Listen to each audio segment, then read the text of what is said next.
Saving up Primo Gems is no easy task, and this video will address the 3 most critical things you need to consider when choosing between a 5-star weapon and character. But first, here's a quick word from today's sponsor. This video is sponsored by Baseball Superstars 2021, which is one of the most unique gacha games out there that combines fantasy with baseball and character collecting elements. Explore the epic world of baseball superstars, like recruiting and powering up your players, changing their appearance, and assigning 159 unique trainers that you can collect and use their awesome abilities to create the best team. Take advantage of endless customization options, from changing your team's logo or stadium to combining and developing your very own players for the best team performance. And there's a massive update on the horizon that adds new changes like the perfect features and stopwatch, which all focus on making the gameplay even more exciting. There's also new additions for modes like the Galaxy Cup or Club Clash, but the best of all, a new global integrated real-time contest is going to shake things up like never before. And for a limited time only, after the update, you'll get rewarded with over 200 free summons, so you can start strong if you download the game now. And your support helps us continue making more videos, so make sure to check out the game by clicking the download link in the description.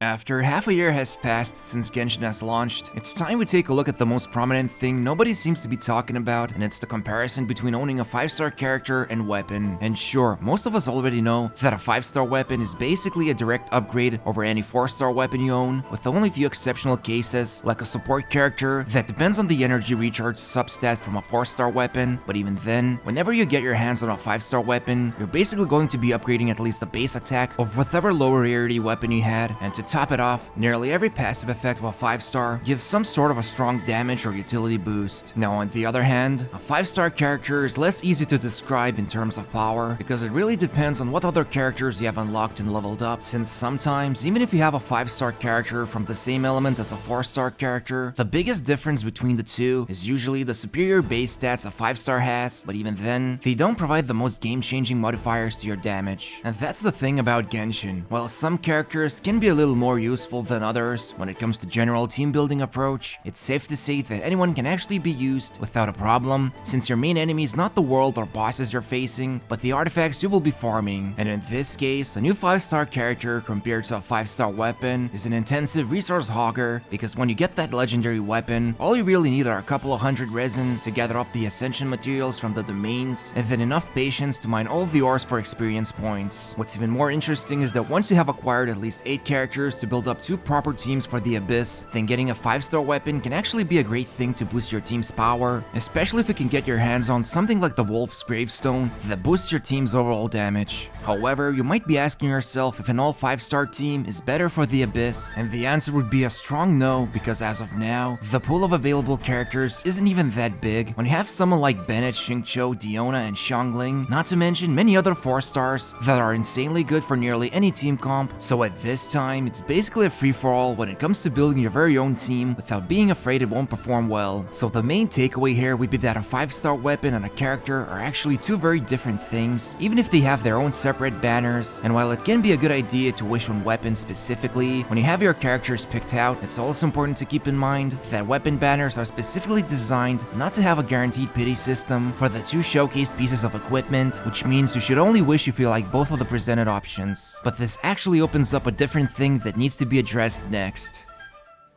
For a lot of people, Genshin Impact is their first gacha game, and if someone asked you, what is the main attraction of these types of games, you're probably going to leave with an answer that it's the characters. And if you take a look around the community, you will see a lot of passionate people creating their fan art, music, guides, and more things that usually have to do with one of the heroes in Genshin. Not to mention, each time a new banner shows up, there's an abnormal amount of people who get interested in it, and it's the main way how miHoYo is able to capitalize on their fictional characters. So when we circle back to the topic of weapons, it's safe to say that an inanimate object, no matter how cool it is, won't grab someone's attention so easily when compared to a newly unveiled character. And that's because the weapon you own doesn't have their own voice acting, storyline, or even awesome animations. It's just a cosmetic piece of equipment that's going to boost some of your stats. Of course, writing off a 5-star weapon makes no sense, especially how some of them can provide an unfair amount of damage when looking at something like Staff of Homa, but at the end of the day, it still can't even begin to compare itself to the hype of a new character. banner. And what's even more surprising is that in terms of an actual cost when it comes to wishing for either a 5-star weapon or character, they don't even stand on equal grounds because of the way you're not guaranteed to obtain the weapon you want and instead have to rely on essentially a coin flip since it's always 2 featured weapons on a banner. And if we can learn anything from gacha games, it's the constant introduction of new and exciting characters, which basically leaves you with no opportunities to ever wish on the weapon banner unless you have cases like reruns, as we have already seen with Kaching, Venti, and Child. But even then, the majority of the player base doesn't own a lot of 5-star characters, and when you have someone like Venti who has been in the spotlight since his announced return, and you can even get more insights into players' wishing priority thanks to community polls on YouTube where hundreds of thousands of you show what are the actual statistics, and based on that, it's more than likely a lot of players have obtained their 5-star weapons exclusively through the standard banner with the Acquaint Fates thanks to the updates like the free wishes for leveling your characters. So this leaves us with a big dilemma. Do weapon banners have a chance of ever being considered by the majority of the player base? And if so, what would miHoYo need to do in order to incentivize us to wish on them instead of new upcoming characters?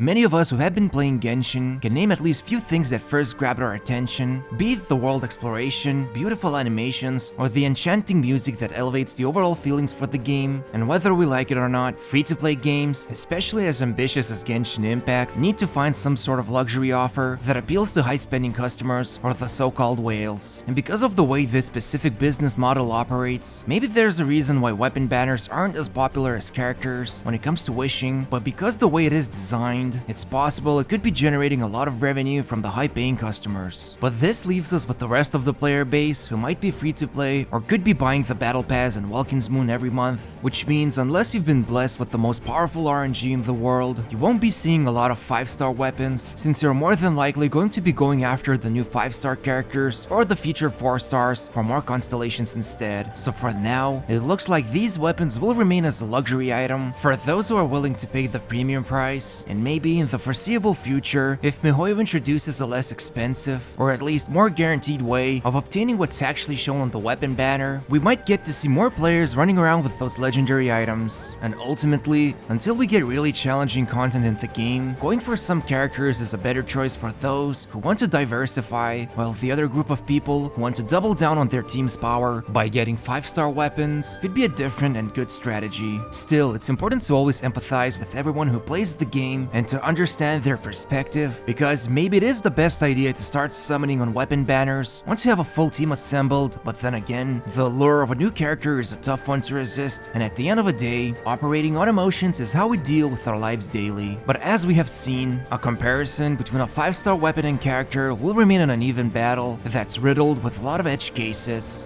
Even after all said and done, you still cannot help but admire some of the weapons and their coolness factor, like Wolf's Gravestone, Staff of Homa, or even the Unforged. And while a lot of us are saving up our Primo Gems for new or returning 5-star characters, maybe there will be some sort of new wishing events introduced specifically for weapons that could tempt us to go after them, but until that happens, the decision to summon on a 5-star weapon is either going to be volatile and unpredictable, or we will simply end up with one of them from the standard banner. Well, make sure to let us know in the comments when was the last time you actually spent your Primo Gems to summon from the weapon banner and what did you get. And don't forget to subscribe to the channel by hitting the bell notification on, and as always, press that like button gently. Thank you again for the support you've been showing, and see you next time.